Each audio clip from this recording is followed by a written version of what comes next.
যে আয়াতগুলো নিয়ে বারবার আলোচিত হয় আর কি, যে সূরা আনফাল বা সূরা তাওবার যে কথাগুলো আসে, জিহাদি যে সমস্ত আয়াতগুলো আছে, তো এগুলোর যেমন এর আগে বললাম, যেমন 39 আনফালের 39 যেমন বলা হচ্ছে, তোমরা তাদের সাথে লড়াই করতে থাকবে যতক্ষণ না ফিতনা অবসান হয়ে দিন সম্পূর্ণরূপে আল্লাহর হয়ে যায়। মানে ইসলাম প্রতিষ্ঠা না হওয়া পর্যন্ত লড়াই সংগ্রাম করতে থাকতে হবে। এই লড়াই সংগ্রাম করতে গেলেই এবং শুধু এই আয়াতটুক দিয়েই আমি বুঝেছি তা নয়,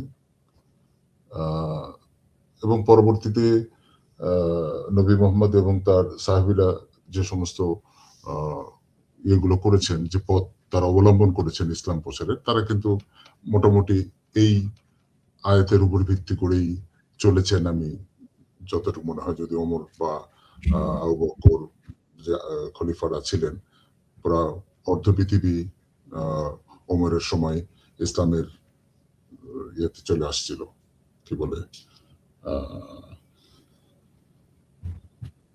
তিনি রুল করতেন আর হ্যাঁ বলেন, তার রুল করতেন, মানে খেলাফতের আন্ডারে চলে আসছিল। এখন এই খেলাফতের আন্ডারে চলে আসার যে পথটা ছিল, এটা যেটা এর আগে একবার বলেছেন, যে সাধারণত যেমন বাংলাদেশ এবং পাকিস্তানের কথা বললেন, এখানে বাংলাদেশ স্বাধীনতা চেয়েছে, বা বাংলাদেশ একটা জায়গা, পাকিস্তান একটা জায়গা। পাকিস্তান যে যুদ্ধটা হয়েছে সেখানে পাকিস্তান ছিল আক্রমণকারী, এরা ডিফেন্ডকারী।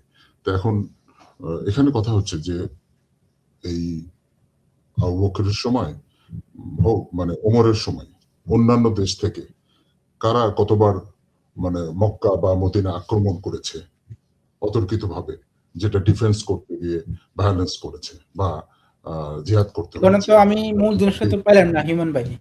মানে আমি চাচ্ছি যে আপনি প্রথমে আমাকে একটু বলেন যে ভায়োলেন্স জিনিসটা কি, আর সেটা কোরআনে কোন জায়গায় আছে। আমরা বলতে চাচ্ছেন যে কোরআনের যে ভায়োলেন্স, জিহাদের যে আয়াতগুলো আছে, এগুলো হলো রক্ষণাত্মক। যদি কেউ রাষ্ট্র পরিচালনার ক্ষেত্রে, আক্রমণাত্মক কিছু তো বলে নাই আমি ভাই, আজব কথাবার্তা। আমি আক্রমণাত্মক জিহাদ করবো না, অবশ্যই করবো যদি কোনো জায়গায় আমি দেখি যে সেখানে মানুষের, যেমন মনে করেন যে ইসরায়েলের মতো রাষ্ট্র, যারা শিশুদের উপরে বোম্বিং করে, আমার শক্তি থাকলে তো আমি তাদের উপর আক্রমণ করবোই ভাই, তাই না? এখন এটাকে আপনি কারা বলতে পারবো না, এই কারণে তো আপনাকে আগে আমাকে বলতে হবে যে এটা ভায়োলেন্স, এটা করে না আছে। আচ্ছা শান্তি ভাই, ওনার জন্য আরেকটা সোজা, যেমন ধরেন যে নরমাল একটা মানুষ শান্তি মতো হাঁটতেছে, কোরআনে কথা বলা আছে ওর একটা বোম মারতে। হ্যাঁ, এই কারণে তো বললাম যে ওনাকে আগে, যেমন ধরে আতিক ভাই যেটা বলছে, হ্যাঁ ধরলাম আমরা এটা ভায়োলেন্স, যে একটা শান্তিপূর্ণ মানুষ তার উপরে গিয়ে বোম মারে দিছে, হ্যাঁ এটা কি কোরআনে আছে? সেটাই, সে হচ্ছে রাস্তা দিয়ে সুন্দর করে হেঁটে যাচ্ছে, ধরেন সে হিন্দু, ঠিক আছে, ধরেন আমার ধর্মের না, কোরআনে কথা বলা আছে যে তার উপরে গিয়ে একটা বোম মেরে দিতে, এমন কোনো কথা আছে কোরআনে? আমি চাচ্ছি যে হিউম্যান ভাই, ইসলামে তো অন্য রাষ্ট্রের সাথে তাদের সাথে চুক্তি করারও তো বিধান আছে, তাই না? হুদায়বিয়া সন্ধি এবং সূরা আনফালের 60, যে তারা যদি সন্ধির দিকে ঝুঁকে যায় তোমরাও ঝুঁকে যাও, সূরা আনফালের 60-61 আয়াতের দিকে আছে। এখন আমরা একটু ওনার থেকে শুনি যে ভাই আপনি একটু আমাকে বলেন যে কোরআনের মধ্যে কোন, মানে প্রথমে বলেন যে এটা হচ্ছে ভায়োলেন্স আর এটা কোরআনে আছে, এইভাবে আমাদের একটু উদাহরণ এবং আয়াত সহকারে দেন, আর একেবারে মানে পয়েন্ট টু পয়েন্ট ডিসকাশন হবে। তো এখন আপনি দয়া করে আমাদেরকে মানে টু দা পয়েন্ট ডিসকাশন করেন। কোরআনের সবথেকে ভায়োলেন্ট আয়াত এরকম 1-2টা আয়াত আপনি আমাদেরকে দেখাতে পারেন, দেখে আপনি মানে আপনাকে সুবিধা করে দিলাম, আপনি যে কোরআনের সবথেকে ভায়োলেন্ট আপনি রেফারেন্স দিবেন যে এই সূরার এই আয়াত, যে আপনার কাছে মনে হচ্ছে যে এটা অনেক বেশি ভায়োলেন্ট, ওই যে যেটা যেমন হলো সূরা বাকারার 191 নম্বর আয়াত যদি দেখি। আচ্ছা ঠিক আছে, আমরা এখানে একটু থামি। 194 আমি শুনতে পাইনি। 191 ভায়োলেন্ট। আচ্ছা আমি গ্রাউন্ডটা তৈরি করে আপনাকে দিচ্ছি, হ্যাঁ আপনি অ্যানসারটা দিবেন। আচ্ছা হিউম্যান ভাই, তার মানে সূরা বাকারার 191 নম্বর আয়াত আপনার কাছে মনে হচ্ছে সবচেয়ে একটা ভায়োলেন্ট একটা আয়াত। ওকে ফাইন, তাহলে আপনি একটু আমাদেরকে বলুন, একটা শেষ করি ভাই, হিউম্যান ভাই একটা শেষ করি, একসাথে সবগুলো অ্যানসার দেওয়া তো পসিবল না। তো আপনি একটু আমাকে বলেন যে এই যে 191 নম্বর আয়াতটা কেন ভায়োলেন্ট সেটা একটু বলেন, এরপর আমরা মিনার ভাইয়ের কাছে চলে যাব। হ্যাঁ, আপনার উত্তরটা পাওয়ার পরে আমরা মিনার ভাইয়ের কাছে চলে যাব, এটা কেন ভায়োলেন্ট। আচ্ছা, আমার কাছে যে কারণে মনে হয় সেটা হচ্ছে যে, যেমন আগে যদি একটু পড়ে নিই আমরা, আর এখানে বলেছে তাদেরকে যেখানে পাও হত্যা করো, এবং তারা তোমাকে যেখানে তো বহিষ্কৃত করেছে তোমরা তাদেরকে সেখানে তো পরিষ্কার করো। হয়তো সেটা মেবি মক্কা থেকে তাদের মানে বহিষ্কার করার কথা আচ্ছা, বলছেন। তার মানে এখানে হচ্ছে যে মানে আমরা যেটা পাইলাম সেটা হচ্ছে যেহেতু তাদেরকে হত্যা করতে বলছে এবং তাদেরকে বহিষ্কার করে দিতে বলছে সেই কারণে এটা ভায়োলেন্ট নাকি? আহ, হ্যাঁ, সেটা তো বটেই। আচ্ছা, আচ্ছা এবং এখন এখন তার মানে কি আপনি কি বলতে চাচ্ছেন যে হত্যা মানে ভায়োলেন্ট বা বহিষ্কার করা মানে ভায়োলেন্ট? না, এখানে দুইটা বিষয় আছে। একটা হচ্ছে যে প্রথম কথা হচ্ছে যে এটা একটা সৃষ্টিকর্তার বাণী, সৃষ্টিকর্তা না, সৃষ্টিকর্তা পরে যান। আমরা এখন হচ্ছে যে প্র্যাকটিক্যাল ডিসকাস করি। যে কোরআনের মধ্যে বলছে যে তাদেরকে যেখানে পাও সেখানে হত্যা প্র্যাকটিক্যাল করো এবং ডিসকাশন, তাদেরকে বহিষ্কার করে দাও। তাহলে প্র্যাকটিক্যাল আপনি কি এটা ডিসকাশন মনে তো করেন করতে কিনা? হবে। আমার প্রশ্নটা একটু বুঝেন। আপনি হ্যাঁ, কি হ্যাঁ। এটা মনে করেন কিনা যে হত্যা মানেই ভায়োলেন্ট? হত্যা মানেই ভায়োলেন্ট না, সব গ্রাউন্ডে হত্যা মানে ভায়োলেন্ট নয়।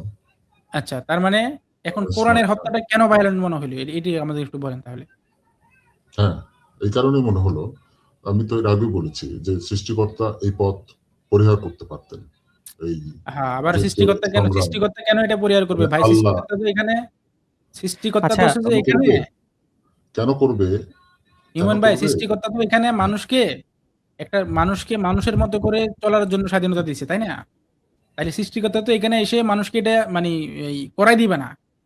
সৃষ্টিকর্তা তো মানুষকে বলছে যে, "তুমি করে নাও। তোমাকে ভালো মন্দ দুটোই দিছি। তুমি এখন যেটা চুজ করবা সেটা করো।" ১ম এ আমি আপনাকে জিজ্ঞেস করলাম, দেখেন একদম ক্রিস্টাল ক্লিয়ার যে আপনি বলেন কোরআনের মধ্যে কোন আয়াতটা ভায়োলেন্ট? আপনি বললেন সূরা বাকারার ১৯১ নাম্বার আয়াতটা হচ্ছে ভায়োলেন্ট। তো কেন ভায়োলেন্ট? কারণ সেখানে হত্যা করতে বলছে এবং তাদেরকে বহিষ্কার করে দিতে বলছে। আচ্ছা, এখন আপনাকে জিজ্ঞেস করলাম যে হত্যা মানেই বা বহিষ্কার করা মানেই কি ভায়োলেন্ট কিনা? আপনি বলছেন না। তাহলে কোন হত্যা ভায়োলেন্ট হবে? আর কোরআনের হত্যাটা কি সেটার সাথে রিলেভেন্ট কিনা? অর্থাৎ কোরআনের হত্যাটা কোরআন যে হত্যা করতে বলছে কাফেরদেরকে সেটা কেন ভায়োলেন্স হবে? এটা একটু আমাদেরকে এক্সপ্লেইন করে দেন। এরপরে আমরা চলে যাচ্ছি মিনার ভাইয়ের কাছে। জি। তো এই কথার উত্তর দিতে গেলে আমরা যে বিষয়টা আসবে সেটা হচ্ছে যে আহ, যেটা বলা হয়ে থাকে যে মুসলমানরা আক্রান্ত হলে তারপরে তাকে বা অন্যদেরকে বা শত্রুদেরকে আক্রমণ করে বা যেটাকে আহ, আচ্ছা সেই ওই আয়াত আলোচনা নিয়ে কথা বলেন ভাই। ওই ইসলামের আয়াত নিয়ে অন্যান্য কথা বিধান নিয়ে না। ওই আয়াত নিয়ে কথা বলেন। হ্যাঁ। তো এইখানে যেটা আপত্তি সেটা হলো যে এই হত্যা বা এই যে হত্যা করা বা এই এই ঘটনাগুলো মানে মূল বিষয়টা কি? মূল বিষয়টা কি ইসলামকে টিকিয়ে রাখা, পৃথিবীর বুকে আহ টিকে রাখার কথাই বলেছেন, মানে দিন ইসলামকে প্রতিষ্ঠা করার জন্য এই কার্যক্রমগুলো। আমার কিন্তু প্রথমে কথা ছিল যে এই পথ আল্লাহ পরিহার করতে পারতেন কিনা, এটা সেই পারতে হবে জায়গাটাতেই কেন? সেখান থেকে অনেক দূরে চলে আসছে, ভাই অনেক এটা তো ধরনের আল্লাহ পরিহার কেন করবে? আজব ধরনের কথাবার্তা শান্ত ভাই। ভাই, এটা তো বান্দা এই যে করতেছে। শান্ত ভাই একটু আচ্ছা হিমেন ভাই আপনার কথা এমনটা কেন? দেখেন আপনি এটা বললেন যে সব হত্যা হচ্ছে ভায়োলেন্ট না। আপনি আবার দাবি করছেন যে কোরআনে ভায়োলেন্ট কিছু আয়াত আছে। তো কোরআনে ভায়োলেন্ট কিছু আয়াত আছে আর সব হত্যা ভায়োলেন্ট না। তো যেসব হত্যা ভায়োলেন্স না এটার সঙ্গে কি কোরআনের এই আয়াতের মিল আছে? এই আয়াতের আপনার ওই যে যেসব হত্যা হচ্ছে ভায়োলেন্স না মানে যেসব ক্রিয়েট হত্যা করে না, ভায়োলেন্স এটা কি সেই সেটার হত্যা? সাথে এটা কি হচ্ছে সেই হত্যা নাকি অন্য হত্যা? এটা হ্যাঁ, কি হ্যাঁ, সেই ভায়োলেন্স হীন হত্যাটা নাকি ভায়োলেন্স সহ হত্যা কোনটা? আমি আপনার সংজ্ঞা হ্যাঁ, থেকে জানতে কোরআনে চাচ্ছি। কোনটা বলছে? হ্যাঁ। হ্যাঁ, কোরআনে যে কোরআনের হত্যা করতে বলছে ওটা কি ভায়োলেন্স যুক্ত হত্যা নাকি ভায়োলেন্স ছাড়া হত্যা কোনটা? বলেন আচ্ছা, ভাই। হ্যাঁ, কোরআনে যে হত্যার বিষয়গুলো আছে এগুলোকে ভায়োলেন্স মূলক বা ভায়োলেন্স সংক্রান্ত হত্যায় আমি হত্যার কেন? মধ্যে করেন। ফেলছি। শান্ত ভাই ওই একটু ওই আমি আয়াতে বুঝতে এই পারছি। জন্যই ফেলছি। এখন জি। আমি একটু বলে দিই, আর একটু বলে দিলে হয়তো সুবিধা হবে। এই কারণেই আমি এটাকে ভায়োলেন্স এর মধ্যে নিচ্ছি। কারণ প্রথম কথা হচ্ছে যে আমি বারবার একই কথা বলছি যে এটা স্রষ্টার থেকে নির্দেশ আসছে। ভাই এটা তো বান্দা করতেছে, এটা তো ষষ্ঠার দিকে কেন যাচ্ছেন আপনি আজব আচ্ছা ধরনের কথাবার্তা। শান্ত উনি ভাই তো করতে নির্দেশ বলছেন ভাই, না, উনি না তো শোনেন করতে নির্দেশ বলছেন। যেটাই হোক হিউম্যান ভাই, শান্ত ভাই হচ্ছে না। নির্দেশ যেটাই হোক আপনি বলেন যে কোন হত্যাটা ভায়োলেন্স না আর কোনটা ভায়োলেন্স এটা আগে বলেন একটু কষ্ট হ্যাঁ, করে। এটা একটু এর ডিফাইন আগে করেন আগে। যেমন ভারত বাংলাদেশ পাকিস্তানের যে যুদ্ধের কথা বলা হয়েছিল সেই হুম, প্রেক্ষাপটে যদি আমরা বলি, বাংলাদেশ যখন কোনো বহিষ্কৃতের আক্রমণ করেছে হুম, পাকিস্তান, বাংলাদেশ স্বাধীনতা যাচ্ছে, বাংলাদেশের মুক্তিকামী জনগণ তাদের সাথে যুদ্ধ হয়েছে, সেই যুদ্ধে যখন পাকিস্তানি আর্মিদেরকে হত্যা করেছে বাঙালি, সেটা ভায়োলেন্সের মধ্যে পড়ে না, তারা আচ্ছা আচ্ছা আচ্ছা এটা এখন আচ্ছা একটা ভাই সেম সিনারিও ওই যে একটু ওই হ্যাঁ সেম ওকে। সিনারিও যদি মানে কোরআনের মধ্যে থাকে তাহলে কি আপনি বলবেন আল্লাহকে চাইলে এই পথটা পরিহার করতে পারতো না? তখন বলবেন নাকি এই কথাটা? ইমন হ্যাঁ, ভাই তখনও বলবো, তখনও বলবো। কেন বলবেন? কেন বলবেন? কারণ আপনি তো আল্লাহ একটু আগে বললেন যে এটা তো এটা ভায়োলেন্স তো হবে ভায়োলেন্স না। না, এটা তো ভায়োলেন্স হবে না, তাহলে পরিবর্তন করতে হবে কেন? এবং কোরআনের সবগুলো এই আয়াতগুলো ভাই সবগুলোই আপনার অ্যানসারটা না অ্যানসারটা হইল না। দেখেন আপনি আমি শেষ লেট করবো। Me finish. আপনি বলছেন যে এই ৭১ এর যুদ্ধটা এটা আসলে ভায়োলেন্স না, এটা ভায়োলেন্স ছাড়া যুদ্ধ। তো হ্যাঁ, যদি ভায়োলেন্স ছাড়াই হয় এবং সেটা মোরালি রং না হয়, যেটা ভায়োলেন্স না সেটা অবশ্যই মোরালি রাইট। যদি মোরালি রং না হয় তাহলে আমি এটা কোনো একটা কারণে আমার কাছে কম্প্রিহেন্সিবল মনে হচ্ছে না যে ইফ আপনি বলতেছেন যে আমাদের যুদ্ধ যেটা হয়েছে মুক্তিযুদ্ধ, এটা হচ্ছে নন ভায়োলেন্ট একটা অ্যাক্ট। তো কোরআনে যদি সেম জিনিসটা থাকে, যেটা নন ভায়োলেন্ট একটা অ্যাক্ট এবং যেটা নন ভায়োলেন্ট সেটা অফকোর্স মোরালি রাইট। তো মোরালি রাইট এবং ভালো একটা কাজ, সেটার পরিবর্তন কেন হইতে হবে? এবং আপনি যদি বলেন এইটা এরকম টু সিম্পলিসিটার, যদি এরকমটা হয় যে মুক্তিযুদ্ধ আসলে নন ভায়োলেন্ট, তাহলে সেম কনটেক্সটে যেহেতু যুদ্ধরত কাফেরদের সঙ্গে যুদ্ধ করার কথা বলা হয়েছে, সেক্ষেত্রে এই জিনিসটাও সেম সিনারিওতেও সেম জিনিস, যে এটা হচ্ছে নন ভায়োলেন্ট। তো হুম, আপনি প্রথম জিনিসটা হচ্ছে আপনি দেখাইতে পারেন নাই যে কোরআনের কোনো ভায়োলেন্স জিনিস আছে আপনার সঙ্গ অনুযায়ী। অ্যাকর্ডিং টু ইউর ডেফিনিশন এটা হচ্ছে নন ভায়োলেন্স একটা আয়াত। তো এই নন ভায়োলেন্স আয়াতটাকে কেন চেঞ্জ করতে হবে? হ্যাঁ, এটা কেন পরিবর্তন হবে? কারণ আপনি তো নিজে বলছেন এটা নন ভায়োলেন্স, তাই না? ভালো একটা কাজ, এখন মানে আমরা নন ভায়োলেন্স এই মানে সূরা বাকারার একটু ভাই, আমরা সূরা বাকারার ১৯০ বা ৯১ নিয়ে বলতেছি না। আমরা বলতেছি ধরে নেন একটা আয়াত। আচ্ছা কোরআনেই বাদ দেন আপনি। যেকোনো একটা কিতাবে যদি এরকম কিছু থাকে যেটা নন ভায়োলেন্ট একটা মানে কমান্ড এখানে আছে। হ্যাঁ? তাহলে সেটাকে আমরা কেন বলব যে এটা পরিবর্তন করতে হবে?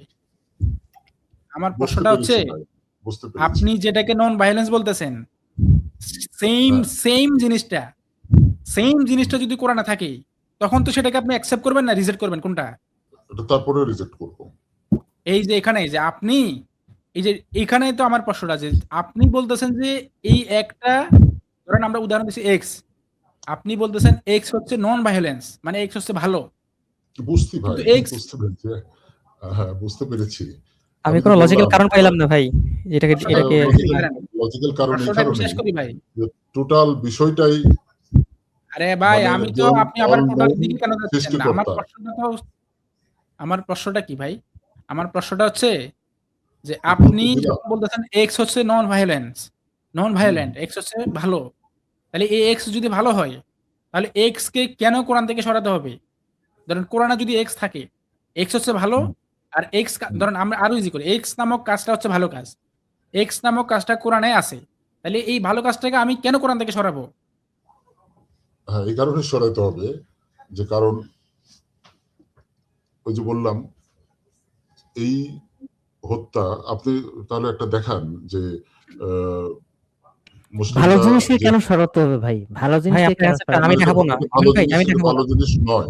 আমি শেষ করে না, দিচ্ছি ভালো জিনিস এটাকে। যদি থাকে, হিউম্যান ভাই যদি থাকে আমরা তো ভালো আছে এটা এখনো ক্লেম করি নাই। আমরা বলতেছি যে যদি, আপনি আমাদের কথাটা বুঝেন। আপনি যে হ্যাঁ, এক্সাম্পলটা দিলেন যে হুম, যেহেতু ১৯৭১ সালে পাকিস্তানিরা বাংলাদেশের উপরে যুদ্ধ করতে আসছে, মানি তারা বাংলাদেশের উপরে আক্রমণ করছে, বাংলাদেশ ডিফেন্স করছে। সেই হুম, কারণে বাংলাদেশের জন্য এটা একটা হচ্ছে যে ভালো কাজ হইছে, এটা ভায়োলেন্স হয় নাই, তাই না? হুম, তার মানে এখন কোনো একই সমস্যা জিনিস নেই। যদি কোরআনে থাকে, যদি কথাটা বুঝেন, হ্যাঁ, একই জিনিস যদি কোরআনে থাকে, তাহলে তো কোরআনের হ্যাঁ। সেই জিনিসটাকে আমি ভায়োলেন্স বলতে পারব না, নাকি? তার উত্তরে আমি বলেছি তারপরেও বলবো যে এটা কেন ভায়োলেন্স। বলবেন?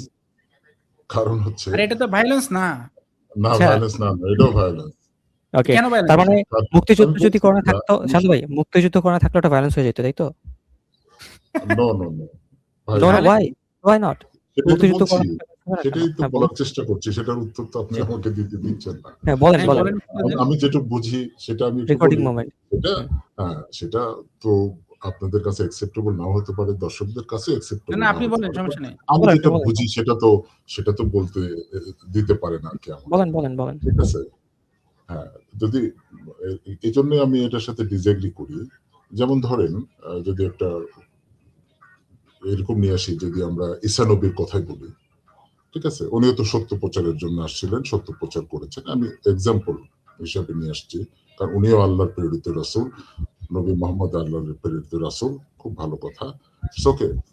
উনার যারা ফলোয়ার ছিলেন 12 জনের কথা আমরা জানি। তো ওনারা বিভিন্ন জায়গায় ছড়িয়ে পড়লেন, মানুষের মধ্যে ঈসার বাণী প্রচার করলেন। তো ভাই কোনো ভায়োলেন্সের প্রয়োজন হয় সত্য বলতে ভায়োলেন্স লাগে এটা আমার কাছে মনে হয় না। আবার সেই একই আল্লাহ তার সত্যকে প্রচার করার জন্য তার ভায়োলেন্স করতে হচ্ছে, আমার এখানেই দ্বিমত। ঠিক আছে, উনি এই পথ পরিহার করতে পারতেন। ঈসার যারা অনুসারী ছিল তারা যেভাবে শান্তিপূর্ণভাবে তার বাণীকে প্রচার করেছেন, একটা সত্য বলবে, অযথা এখানে ক্লাস হবে বা যুদ্ধ করতে হবে, কাফের মারতে হবে, ভাই এই বিষয়গুলো আমার কাছে টোটালি একটা ডিসগাস্টিং মনে হয়েছে। আল্লাহ এই পথটা পরিহার করা উচিত। এটাই আমার সাবজেক্টিভ থ্যাংক ইউ আপনার যে সাবজেক্টিভ ওপিনিয়ন সেটা যে আসলেও কোনো সেন্স মেক করে না, এটা এই যে কেউ মানে যদি আমি কিছুদিন কোনো একটা বিড়ালকে ট্রেন করি, ওই বিড়ালও বুঝে যাবে। কারণ আপনি আপনার কথাটা যে কি সেটা তো মানুষ আপাতত বুঝতেছে। কজ নিজে আসিফ বলতেছেন ভাই এখানে উনি তো অনেকগুলো আসলে ত্রুটিপূর্ণ তথ্য অনেক দিয়েছেন। মিনার ভাই আপনি সবগুলো অ্যাড্রেস হ্যাঁ, করবেন। হ্যাঁ। মূল কথা হচ্ছে আপনি আমাদের সঙ্গে এটাতে এগ্রি হইলেন যে একটা কাজ ভালো। সেম কাজটা যদি কোরআনে থাকে তাহলে খারাপ। কেন খারাপ? কারণটা আচ্ছা হচ্ছে আতিক ভাই ঈসা নবী শান্ত ভাই একটু লেট মি ফিনিশ। হুম, কেন ওকে খারাপ? একটা জিনিস ভালো, আপনার ডেফিনিশন অনুযায়ী সেই ভালো কাজটা কোরআনে থাকলে কেন খারাপ? আমরা কি লজিক পাইলাম? যে ঈসা নবী যখন দাওয়াতের কাজ করতেন তার 12 জন শিষ্যের সঙ্গে, তখন নাকি কোনো ভায়োলেন্স ছড়াইতে হয় নাই, শুধু দাওয়াত দিয়ে গেছেন এবং রাসূল সাল্লাল্লাহু আলাইহি ওয়াসাল্লামের সময়কালে এসে যেহেতু আ যারা আক্রমণ করতে আসে তাদের এগেইনস্ট যুদ্ধ করতে হইছে এবং সেই জিনিসটা কোরআনে আছে, তাই এটা খারাপ। এটা হচ্ছে বিগ ব্রেইন একটা মোমেন্ট। আচ্ছা দেখেন তো কি লেখছে একটু পড়েন তো। এক্স কাজটি নন ভায়োলেন্স, কোরআন এক্স কাজটি করতে বলা হয়েছে, তাহলে কেন এক্স কাজটি কোরআন থেকে সরাতে হবে? হ্যাঁ তার উদাহরণ হিসেবে তো আমি এটা দিলামই। উনি এই সংঘাতের পথ কেন বেছে নেবেন সৃষ্টিকর্তা? আরে ভাই ওই সংঘাতটাকে তো আপনি নিজে বলতেছেন এটা ভায়োলেন্স না, এই সংঘাতটাকে। না, এটা এই পৃথিবীর পার্সপেক্টিভে আমরা যেটা মানুষ করি সেটা ক্ষেত্রে হতে পারে। অনলোন তাহলে কার গড ক্ষেত্রে খারাপ? মানে আতিক ভাই এটা আমি একটু কন্টিনিউ গডের করি। জন্য খারাপ। এটা গডের গডের জন্য না জন্য খারাপ। খারাপ। এখন আবার চলে গেছে সৃষ্টিকর্তার গডের জন্য জন্য খারাপ। এটা খারাপ। না এটা সৃষ্টিকর্তার জন্য ভাই খারাপ কিনা সেটা আপনাকে জিজ্ঞেস করে না। আচ্ছা আপনি আমাকে আগে এটা বলেন তাইলে মানুষের জন্য এই কাজটা কেন খারাপ হবে? তার মানে কি বুঝলাম। মানুষের জন্য এটা ভালো? মানে কোরআনে যে এক্স নামক কাজটি করতে বলা হয়েছে, হ্যাঁ এই এক্স নামক কাজটা মানুষের জন্য ভালো নাকি? হ্যাঁ, ইমন ভাই এইরকম সিচুয়েশনে যেটা মানে পাকিস্তান বাংলাদেশের যে যুদ্ধের যে প্রেক্ষাপটটা আসলো, যে আলোচনা হলো, হ্যাঁ সেই প্রেক্ষাপটে তো অবশ্যই সেটা ভালো। আমার দেশ আচ্ছা তার মানে স্বাধীনতার জন্য আমি পাকিস্তান আচ্ছা হ্যাঁ, আমি তাহলে এই এক্সাম্পলটাকে আরেকটু ইজি করে ফেলি। মানে একদম রিলেভেন্ট করে ফেলি। আমরা তাহলে মেইন অংশে চলে যাই। তাহলে আমাদের আলোচনার বিষয় ছিল হচ্ছে সূরা বাকারার ১৯১ নম্বর আয়াত নিয়ে। আচ্ছা তাহলে হিউম্যান ভাইয়ের সাথে আমরা এই জায়গায় একমত হলাম যে যদি আক্রমণ আসে এবং সেটাকে যদি প্রতিহত করা হয় সেটা অন্যায় নয়। হিউম্যান ভাই ঠিক আছে? বা ভায়োলেন্স নয়। ঠিক আছে ভাই? হুম, আচ্ছা অবশ্যই। যদি যদি কোরআনে বলা হয় যে আক্রমণ আসলে মানে কোনো আয়াতে কোরআনের কোনো আয়াতে যদি বলা হয় যে এই আক্রমণ আসলে সেটাকে প্রতিহত করো, তাহলে সেটা কোনো ধরনের অন্যায় বা ভায়োলেন্স হবে না। ঠিক আছে? হ্যাঁ, অবশ্যই। Okay fine. তাহলে মিনার ভাই এবার আপনি সূরা বাকারার ১৯০-৯১ তে যান। আপনি এবার ব্যাখ্যা করেন। হিউম্যান ভাই আপনি একটু দেখেন তো 190 নম্বর আয়াতে কি আছে, যে আর তোমরা আল্লাহর পথে তাদের সাথে যুদ্ধ করো যারা তোমাদের সাথে যুদ্ধ করে। মানে দেখেন যারা হ্যাঁ, হচ্ছে যুদ্ধ করতেছে তাদের যুদ্ধটাকে সেটার মানে সেটাকে করার জন্য, সেটাকে দমন করার জন্য যুদ্ধ করতেছে, কিন্তু বাড়াবাড়ি করো না। এরপরে এই কথাটা দেখেন, বাড়াবাড়ি করো না, সীমাবদ্ধ। কারণ হ্যাঁ, আমি যারা করেছি এটা, এখানে আমার একটু সামনে একটু আছে। শেষ করতে দেন মিনার ভাইকে একটু শেষ করতে দেন ভাই। হুম। জি, জি। আচ্ছা, তারপরে আচ্ছা। হচ্ছে আল্লাহ বাড়াবাড়ি করতে নিষেধ করছেন। তারপরে আপনি যে আয়াতটা বলছেন 191 নম্বর আয়াত, সেখানে দেখেন তাদের সাথে যেখানেই তোমাদের মোকাবেলা হয় তোমরা যুদ্ধ করো এবং তাদের উৎখাত করো এই কথাটা খেয়াল করেন একটু পরের কথাটা হিউম্যান ভাই, এবং তাদের উৎখাত করো যেখান থেকে তারা তোমাদেরকে উৎখাত করেছে। কারণ হত্যা যদিও খারাপ, ফিতনা তার থেকে বেশি খারাপ। মানে তারা তোমাদেরকে যেখান থেকে উৎখাত করেছে তাদেরকে সেখান থেকে, মানে পাল্টা ব্যবস্থা। এবং এবং আগের আয়াতে বলা হয়েছে যে তাদের সাথে যুদ্ধ করো যারা তোমাদের সাথে যুদ্ধ করতে আসছে। এরপরে উচ্ছেদ করার কথাটা কাদের? যার যেখান থেকে তোমাদেরকে উচ্ছেদ করেছে তোমরা তাদেরকে সেখান থেকে উচ্ছেদ করো। হ্যাঁ, একদম স্পষ্ট। তারপর কারণ হত্যা যদিও খারাপ কিন্তু ফিতনা তার থেকে বেশি। দেখেন হত্যা যে জিনিসটা যে খারাপ এটাও কিন্তু বলে দেওয়া হইতেছে। হত্যা জিনিসটা কিন্তু নরমালি খারাপ। আমরা এতক্ষণ যে আলোচনাটা করতেছিলাম যে হত্যা খারাপ, কিন্তু দেখেন বলতেছে কিন্তু ফিতনা তার থেকে বেশি খারাপ, মানে গ্রেটার ইভিলটা দূর করার জন্য এটা করতে বলেছে আয়াতে একেবারে কোনো তাফসির ছাড়া আমরা জাস্ট আয়াতের সরল অনুবাদ থেকে বুঝতে পারতেছি। তারপরের আর বলা আছে, আর মসজিদে হারামের কাছে যতক্ষণ তারা, এরপর একটু নিচে যান শান্ত ভাই, হুম। যতক্ষণ তারা তোমাদের সাথে মসজিদের হারামের কাছে যতক্ষণ তারা তোমাদের সাথে যুদ্ধ না করে তোমরাও যুদ্ধ করো না। দেখেন যে তারা যুদ্ধ না করলে তোমরা যুদ্ধ করবা না মসজিদ হারামের কাছে, কিন্তু যদি তারা সেখানে যুদ্ধ করতে সংকোচ বোধ না করে তাহলে তোমরা নিঃসংকোচে তাদেরকে হত্যা করো, কারণ এটাই এই ধরনের কাফেরদের যোগ্য শাস্তি। মানে যারা যুদ্ধ করতে আসছে ওই পবিত্র জায়গায় মসজিদুল হারামে, তারা যদি যুদ্ধ করতে আসে তাহলে তার পাল্টা ব্যবস্থা হিসেবে তাদেরকে হত্যা করো। তাহলে ভাই আপনি এতক্ষণ যেটা বলতেছিলেন যে বাংলাদেশের মুক্তিযুদ্ধ, যেটা নিয়ে একদম আপনাকে ডকফাইলে লিখে দেখানো হয়েছে যে পাকিস্তানি বাহিনী তারা বাঙালিদেরকে আক্রমণ করেছে, বাঙালিরা সেটাকে প্রতিহত করেছে, সেটা খারাপ না, সেটা হচ্ছে সেলফ ডিফেন্স। কোরআনের এই যে আয়াতগুলো আপনার উদ্ধৃত করা আয়াত, সেখানে তো আমরা একই রকম জিনিস, যে হত্যা খারাপ কিন্তু ফিতনা তার থেকে বেশি খারাপ, আমরা তো দেখতেছি একটা সিমিলার কাইন্ড অফ একটা সিচুয়েশন আমরা দেখতেছি। তাহলে মুক্তিযুদ্ধ কেন ভালো হবে আর কোরআনের যুদ্ধ কেন খারাপ হবে, এটা কি আপনি একটু বলতে পারবেন? ভাই তাহলে আমরা এখান থেকে কোরআন থেকে যে পয়েন্ট গুলা পাইলাম, যে কোরআনে আল্লাহ তাআলা তাদের বিরুদ্ধে যুদ্ধ করতে বলছে যদি তারা আক্রমণ করে। 2 নাম্বার হচ্ছে যে এই যোদ্ধারা ইতিমধ্যে মুসলিমদেরকে ওই জায়গা থেকে উৎখাত করে দিয়েছিল, মানে মুসলিমদের ভূমি থেকে মুসলিমদেরকে বিতাড়িত করছে। এরপর হচ্ছে যে তাহলে কন্ডিশন কি দেখেন তাহলে, যে মুসলিমদের উপর আক্রমণ করলে, মুসলিমদের উপর সাথে যুদ্ধ করতে আসলে মুসলিমরা যুদ্ধ করবে, তো যুদ্ধের মধ্যে বলছে তাদেরকে যেখানে পাবা সেখানে হত্যা করবা। তাহলে এখন এবং সেখান থেকে উৎখাত করে দিবা যেখান থেকে মুসলিমদেরকে উৎখাত করে দেওয়া হয়েছিল। তাহলে এখন হিউম্যান ভাই আমাদের একটু বলেন যে এই আয়াতগুলা থেকে ভায়োলেন্স কিভাবে প্রমাণিত হলো? এখানে যেটুকু পর্যন্ত আছে ইটস ওকে, এটা ঠিক আছে, এর সাথে একমত। কিন্তু ঘটনা মানে এতটুকু তাহলে সূরা বাকারার 190 সূরা বাকারার 91 ঠিক আছে। একটু ভাই হিউম্যান ভাই, তার মানে কি সূরা বাকারা 190 আর 91 তে কোনো ধরনের ভায়োলেন্স নাই, তাই তো? না, ভায়োলেন্স নাই। আমি ঠিক আছে, কিন্তু তাহলে আপনি প্রথমে শুনেন হিউম্যান ভাই, একটু শেষ করতে দেন, পয়েন্টটা শেষ করতে দেন। তার মানে আমরা মিনার ভাই, আপনার কি মনে আছে যখন আমরা ওনাকে আপনি যখন জিজ্ঞেস করছিলেন যে কোরআন থেকে মানে সবচেয়ে বেশি ভায়োলেন্স যেটা উনি মনে করে সেই আয়াতটা বলতে, উনি তখন সূরা বাকারার 190 নম্বর আয়াতের কথা বলছিল, মনে আছে আপনার? আমি তো প্রশ্ন করছিলাম ভাইকে যে ভাই আপনি কোরআন থেকে সবথেকে ভায়োলেন্ট 1-2টা আয়াত আমাদেরকে দেখান, সেটা নিয়ে আমরা কথা বলবো। তখন ভাই আমাদেরকে, হিমান ভাই আমাদেরকে 191 নম্বর আয়াতের উদাহরণটা দেখালেন সূরা বাকারা। তা আমরা সেটা দেখলাম, তো সেটা দেখে উনি স্বীকার করলেন যে এখানে ভায়োলেন্স নাই। তাহলে কোরআনের সবথেকে ভায়োলেন্ট আয়াতের মধ্যে উনি এখন ভায়োলেন্স পাচ্ছে না।